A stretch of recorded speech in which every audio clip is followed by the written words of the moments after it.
Jinsi ya kufungua jicho la tatu. Kwanza kabla ya yote naomba nielezee jambo hili hapa. Kila binadamu hapa duniani huwa anazaliwa akiwa na jicho la tatu. Lakini shida huwa inakuja hivi. Kadiri tunavyoendeleza maisha hapa duniani, yani mambo tunayoyafanya, vyakula tunavyokula na mambo mengi huwa yanapelekea ili jicho la tatu kukosa nguvu na kuanza kufifia, na mwisho wa siku linakuwa halioni kabisa. Na ndio maana leo hii niko hapa kukufundisha jinsi ya kulifungua jicho lako la tatu, kwa sababu wengi wakishafikia umri wa utu uzima, jicho lao la tatu linakuwa limeziba kabisa, halioni kitu. Kwa kawaida huwa tunajua kwamba mwanadamu ana macho mawili. Haya macho mawili huwa yanatumika kuona katika huu ulimwengu wa kawaida, yani ulimwengu wa kimwili. Lakini hili jicho la tatu ni jicho la kiroho, ambalo linampa mwanadamu uwezo wa kushinda changamoto za maisha ambazo huwa zinatupata. Na hili jicho la kiroho linamwezesha mwanadamu kuweza kuona katika ulimwengu usiokuwa wa kawaida. Na mtu akifanikiwa kulifungua hili jicho la tatu, atakuwa na uwezo wa kulihisi kwamba lipo na litakuwa na uwezo wa kuona muda wote. Ndani yako wewe mwanadamu huwa kuna vituo 7 vya nishati au vya nguvu. Hivi huwa tunaviita chakras. Sasa hili jicho la tatu ni chakra ya 6 miongoni mwa chakra 7 tulizonazo ndani ya miili yetu. Na pia jicho la tatu linajulikana kama pineal gland au tezi ya pineal, ambayo inakuwa ipo mbele ya ubongo wako, ambapo tezi hii inakusaidia kuingia katika ulimwengu wa kiroho. Kwa hiyo jicho la tatu ni lango lako la kuingia katika ulimwengu wa kiroho. Na wakati jicho lako la tatu litakapofunguliwa, utaanza kuwa na ufahamu mkubwa sana na wawazi, na utaanza kuona mambo ambayo sisi binadamu hatuwezi kuyaona katika ulimwengu wa kawaida. Na kubwa zaidi, utagundua mambo mengi ya siri ambayo umekuwa ukifichwa na kudanganywa kwa miaka mingi. Na naomba tu nikwambie ukweli, kufungua jicho la tatu si jambo ambalo litatokea ndani ya siku moja. Ni jambo ambalo linahitaji mazoezi ya mara kwa mara, hasa kama wewe ni mtu ambaye si mzoefu katika kufanya meditation. Na wala hakuna mtu ambaye atakusaidia kuweza kufungua jicho lako la tatu isipokuwa ni wewe mwenyewe. Kwa hiyo mtu asije akakudanganya akakwambia lipia pesa kiasi fulani ili niweze kukusaidia kufungua jicho lako la tatu. It is a big no. Hapo utatapeliwa tu pesa zako. Uwezo wa kufungua jicho la tatu upo ndani yako, na mtu yoyote yule anao uwezo wa kufungua jicho la tatu. Mtu asije akakudanganya. Hakuna mchawi, waganga wala watabiri wa nyota ambao wanaweza kukusaidia wewe kufungua jicho lako la tatu. Mimi ninaweza nikakuchukua nikakufungia ndani kwangu, niseme nikufundishe kufungua jicho la tatu, lakini kama wewe utayari ndani yako haupo, hilo jicho la tatu kamwe halitaweza kufunguka. Kwa hiyo kitu kikubwa ni wewe mwenyewe kuwa na utayari na kuweza kuzitumia hizo nguvu za jicho la tatu, ndipo jicho lako la tatu litaweza kufunguka. Kumbuka kwamba jicho la tatu ni nguvu ambayo inatoka ndani yako, haitoki nje yako, ni ndani yako wewe mwenyewe. Na ndio maana mimi hapa ninakupa mwongozo, kisha wewe uende ukafanya nyumbani kwako ukiwa mwenyewe peke yako. Na kama ulikuwa hujui, hili jicho la tatu ni moja kati ya silaha kubwa na hazina ya kipekee ambayo ipo ndani yako. Jambo hili watu wengi hawalifahamu. Watu waliotuzidi maarifa, hasa kutoka katika nchi zilizoendelea, wameifahamu siri hii. Na wanachokifanya ni hiki hapa. Wanafanya kila jitihada kulizima hili jicho la tatu ndani yetu ili waendelee kututawala. Sisi tunaelewana? Yaani wanafanya kila jitihada ili kumdhibiti mwanadamu asije akajua hii siri ya nguvu kubwa iliyopo ndani yake, ili waendelee kututawala na wao wazidi kuwa juu siku zote. Na kitu ambacho wanaogopa ni sisi kuja kufahamu kwamba kuna uwepo wa nguvu hii ndani yetu. Kwa sababu tukijua kwamba kuna nguvu hii ndani ya miili yetu, tutafahamu maovu yao yote, tutajua uongo wao wote ambao walikuwa wakitudanganya kwa miaka na miaka, na kinachofuata ni anguko lao. Wao wataanguka na sisi tutakuwa juu. Wacha nikufunulie siri hii hapa.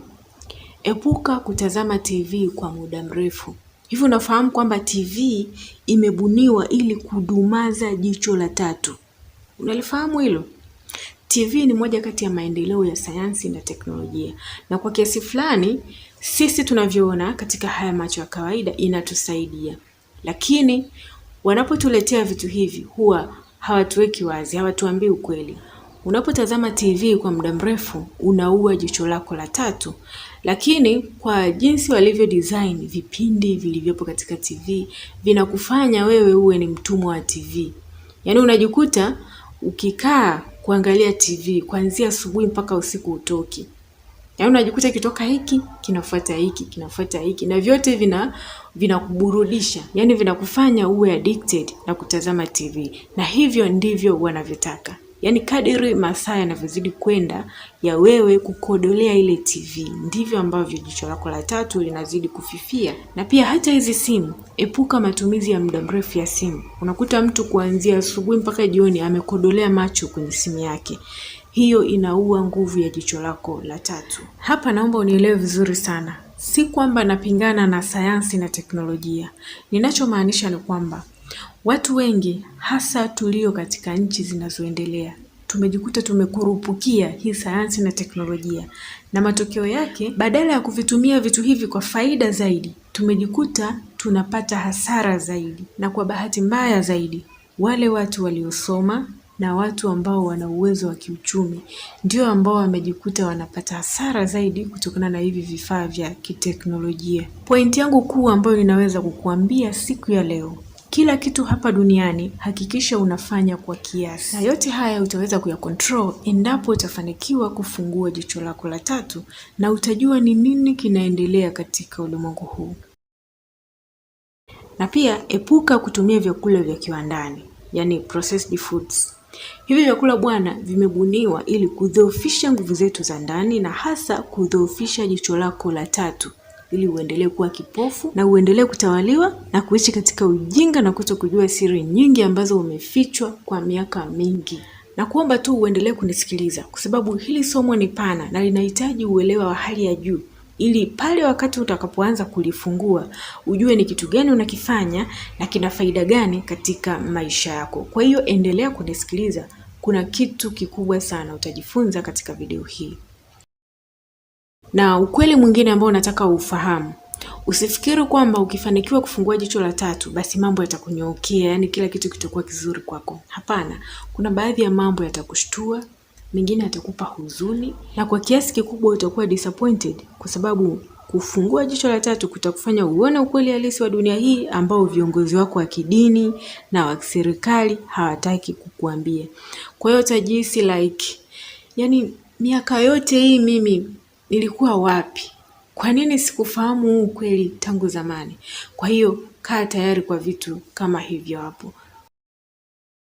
Okay, nafikiri sasa mpaka hapo utakuwa tayari umeshapata angalau mwanga kuhusiana na jicho la tatu. Sasa twende moja kwa moja nikakufundishe jinsi ya kufungua jicho la tatu, hatua kwa hatua. Na hapa nitakuelekeza kufungua jicho la tatu kwa kutumia mbinu ya meditation. Zipo mbinu nyingi, lakini meditation ipo more effective kuliko mbinu nyingine. Hatua ya kwanza kabisa katika kufungua jicho la tatu, chagua mazingira sahihi. Lengo la msingi la kutafakari au kumeditate ni kuileta akili itulie juu ya wazo moja au juu ya kitu kimoja. Kwa hiyo ni muhimu kuchagua mazingira yenye utulivu na ambayo wewe utajisikia vizuri wakati wa kufanya meditation. Unaweza ukaamua kujifungia chumbani kwako, au kama ukiona hapo chumbani kwako hakuna ule utulivu unaouhitaji, unaweza kuamua kwenda hotelini, lodge, au katika nyumba ya rafiki yako ambayo unaamini kutakuwa na utulivu ambao utakusaidia wewe kufanya meditation. Lakini pia meditation inaweza ikafanyika nje katika maeneo ya asili, kwa mfano porini, kando kando ya mto, kando kando ya bahari, katika garden yako special, yani popote pale ambapo wewe unaona patakuwa na utulivu. Na kama ukichagua kufanyia nje, yani katika maeneo ya nje, hakikisha ni eneo ambalo watu watakuwa hawapitipiti ovyo au kukusemesha ovyo. Kwa hiyo kuwa makini na swala hilo hapo. Hatua inayofuata, andaa mkao wako. Mkao unaofaa ni kama huu hapo unaoweza kuona hapo kwenye video. Mkao huu unakusaidia kuleta muunganisho kati ya mwili na akili yako. Ukishakaa katika mkao huu, unaweza ukafumba macho ama ukafungua, lakini ni vizuri ukafumba macho. Lengo la kufumba macho ni ili usipotee katika tafakari yako. Kama unavyojua sisi binadamu, akili yetu ni rahisi sana kupotea kimawazo. Unaweza ukaona kimdudu kimepita ukaanza kukizingatia. Sasa ukifumba macho inakusaidia sana kufocus katika jambo lile unalolifanya. Au kama ukiona kufumba macho inashindikana, unaweza ukatumia mshumaa. Mshumaa unasaidia sana katika meditation ili uweze kuconcentrate katika meditation yako.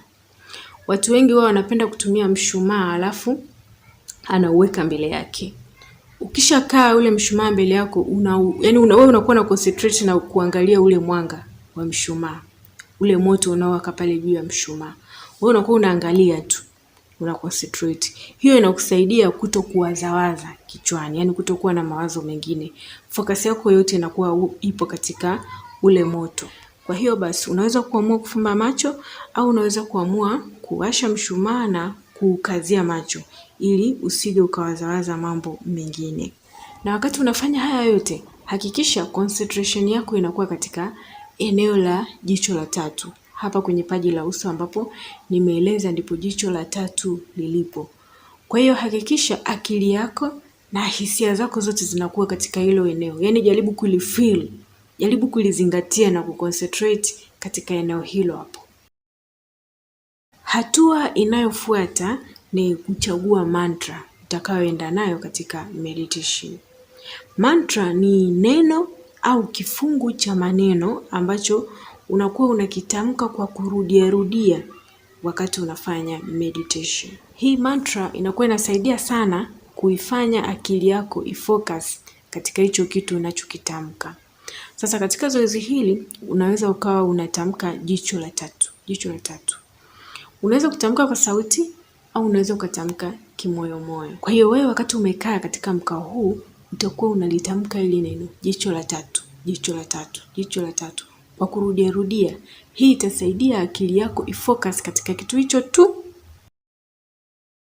Kumbuka wakati haya yote yanaendelea, focus yako inatakiwa iwe katika paji la uso, eneo ambapo jicho lako la tatu lipo. Ukiendelea kufanya hivi kwa usahihi, baada ya muda utaanza kuhisi kama katika eneo la paji lako la uso kuna kama hisia fulani maua yanafunguka. Yaani kama kuna kitu kinakutekenya kinafunguka. Hiyo ni ishara ya kwamba jicho lako la tatu limeanza kufunguka na kupata nguvu. Kwa hiyo usiogope, usijitikise wala usiache zoezi lako. Hapo mambo ndiyo yanakuiva sasa. Hisia hii ya kuhisi kama maua yanafunguka katika paji la uso hawezi kuipata mtu ambaye ndo mara yake ya kwanza kufanya meditation au sio mzoefu katika kufanya meditation. Kwa hiyo itakubidi ufanye hili zoezi mara kwa mara kwa kurudia, ndipo ambapo utaweza kufanikiwa kufikia stage hii ya kuhisi kama maua yanafunguka. Sasa ukishaanza kuhisi kama jicho lako la tatu linaanza kufunguka, sasa concentration inatakiwa iongezeke zaidi. Yaani usiache wala usijaribu kustopisha zoezi lako. Watu wengi wakishafikia katika stage hii huwa wanaanza kupata woga, anaweza akaanza kuweseka, akashtuka, akaanza kukimbia au akaacha zoezi. Sasa ukifanya hivyo unakosea. Inatakiwa uendeleze concentration pale pale katika jicho la tatu. Zingatia utulivu na weka woga pembeni. Na hata kama ukipata feeling ya kutaka kujikuna, usijikune. Yaani wewe kaza, endelea kuconcentrate, fahamu kwamba hapo sasa mafanikio yako yapo karibu. Ukishafanikiwa kufungua kabisa jicho lako la tatu, kuna dalili utazihisi mwilini mwako na nyingine utazihisi rohoni mwako. Kwa mfano, dalili ya kwanza kabisa, utahisi kama kuna mgandamizo katika paji lako la uso. Hili eneo ambalo jicho la tatu lipo. Utahisi kama kuna vitu vinatekenya au vinakusukuma. Sasa wengi huwa wanapata msukumo wa kutaka kujikuna au kupekecha. Sasa wewe acha. hiyo ni ishara kwamba jicho lako limeanza kufunguka. Pia dalili nyingine kwamba jicho lako la tatu sasa limeshafunguka ni kupata maumivu ya mwili. Kwa mfano, unaweza kupata maumivu ya kifua, maumivu ya tumbo. Yaani ghafla tu tumbo lako linaanza kuchafuka, mara linajaa gesi, mara unahara. Hizo zote ni dalili au viashiria kwamba jicho lako la tatu sasa limeshafunguka. Na pia dalili nyingine, utaanza kuona mwanga, ambapo mwanga huu unakuwa unajichora katika maumbile tofauti tofauti. Yaani ukifumba macho yako ya kawaida, ule mwanga unakuwa unakuonesha kitu kilichopo mbele yako. Mara nyingi rangi ambazo huwa zinaonekana ni blue, indigo na nyeupe. Na hizi rangi huwa zinapendeza sana, zinafurahisha sana. Na jicho lako la tatu likishafunguka, hutopendelea tena kukaa kwenye mwanga mkali au sauti kali. Yaani kiufupi, huwezi kumuona mtu ambaye amefungua jicho la tatu anazunguka disco, sijui kwenye makumbi ya harusi au sehemu zenye makelele maharusini. Yaani wengi wao huwa hawahudhurii. Yaani utawalaumu bure tu, lakini hawa ni watu ambao hawapendi makelele yasiyokuwa na mpangilio na pia hawapendi mwanga mkali. Hizo zote ni viashiria kwamba huyu mtu jicho lake la tatu lipo active.